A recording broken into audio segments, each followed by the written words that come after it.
Japan runs like clockwork. Everything works. The streets are spotless. The trains arrive at the exact second, and the sense of security is absolute. If you're a tourist or a law-abiding citizen who's never had to glance at the legal system, Japan is, arguably, the best place on earth to live. But there's a dark side to all this perfection. It only works as long as you aren't the unlucky soul the police need to blame to prove the state's efficiency.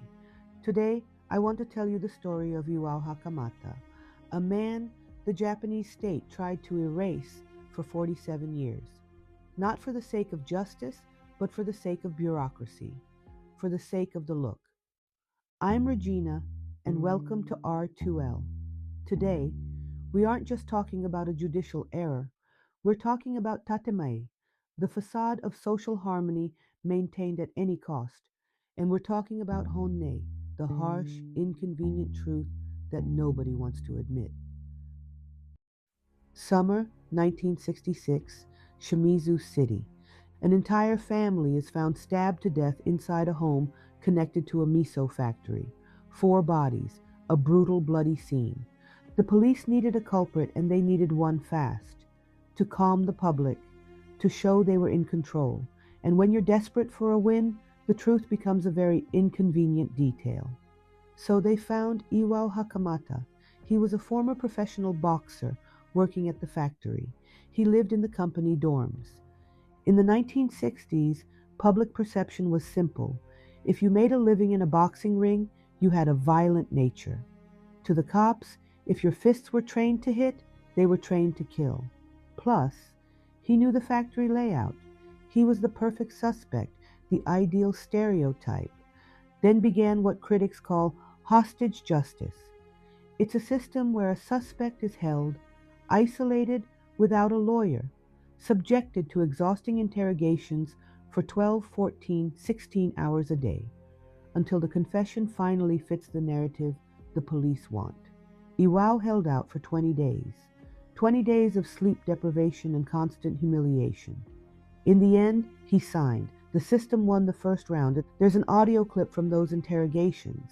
It's in Japanese, but listen to the tone and read the translation. お前らどうしても犯人だって立ってんだから俺を。そんな適されたのこと言うじゃない。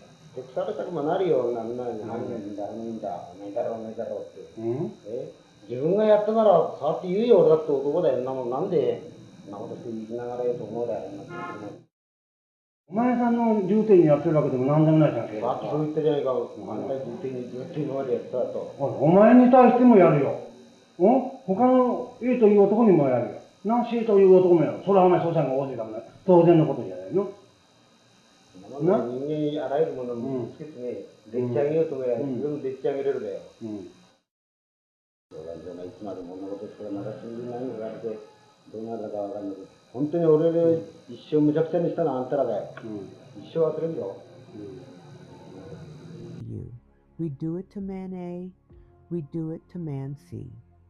Well, since the setup is already in place, isn't it only natural? Iwao, his voice sounding absolutely destroyed, replied, "How much longer are you going to keep this up? You've destroyed my entire life." That's not a confession. That's a declaration of absolute power. That's the police admitting they can break whoever they want. At his 1968 trial, Iwao shouted his innocence.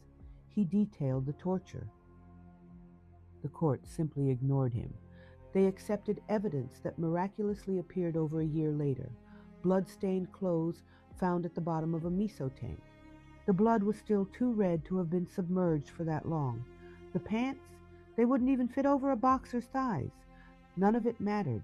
Iwao Hakamata was sentenced to death by hanging. The silence that followed wasn't for a lack of fighting, but due to the rigidity of a system that rarely admits fault.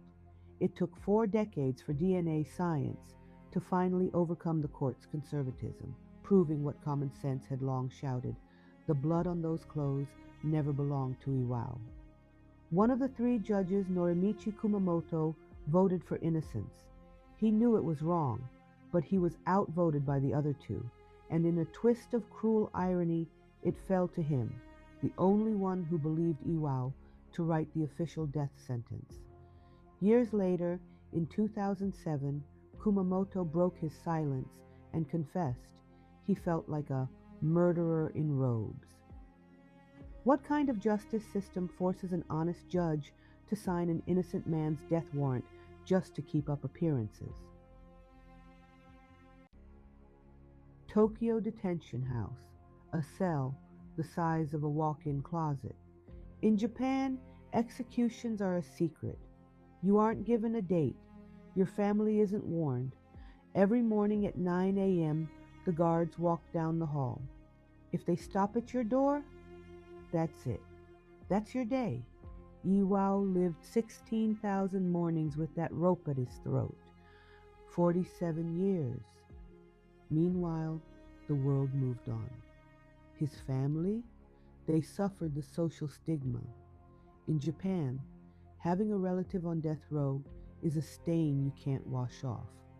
Most of his family drifted away. Iwao had a son, only 2 or 3 years old at the time, but they lost contact completely after the conviction. But then there's Hideko Hakamata. She's 3 years older than Iwao.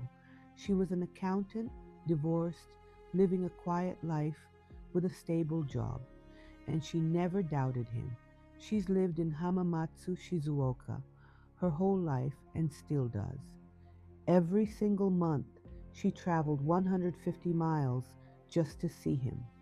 When she arrived, she got 15 minutes, maybe 30, through thick glass, with guards writing down every word they spoke. She did this for 48 years. There were years where Iwao, his mind already fractured, refused to see her. She stayed anyway. Hideko wasn't just fighting for her brother, she was fighting an entire machine. We look at this story and ask, how does an entire society let this happen for 47 years? And the answer is the hardest part to swallow, because everyone else was doing just fine. The average Japanese person isn't cruel.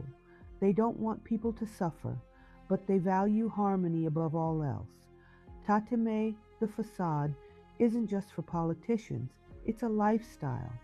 To keep that facade shining, it's much easier to believe the justice system did its job than to ask if a life was destroyed in the process. Nobody wants to stop the engine of society to check if someone is caught in the gears, because for 99% of people, the system works. Convenience is a hell of a drug. When the system gives you a life without risk, you pay for it with your complacency. And when an Iwao happens, people might wonder, why him? For a second, but the thought dies fast, because the system right on cue delivers another punctual train, another clean street, and another predictable day. The price of social harmony in Japan is, quite often, silence in the face of injustice. Today, in 2026, Iwao Hakamata is 90 years old. He still walks in tiny circles at home, as if the walls of that 50-square-foot cell are still around him. He eats every single grain of rice. He talks to people who aren't there. Often, he doesn't even realize he's been declared innocent. His mind carries scars that no court ruling can heal. There is no mention of his son. It seems they never met again. Hideko, his sister, is now 93. She cares for him every day with an unsettling calm, no visible bitterness. She made this her life's purpose. She is still out there. Just this April, she was on the streets of Tokyo, protesting laws that make it harder for the wrongfully convicted to get a retrial. In March 2025, the state was ordered to pay Iwao 217 million yen.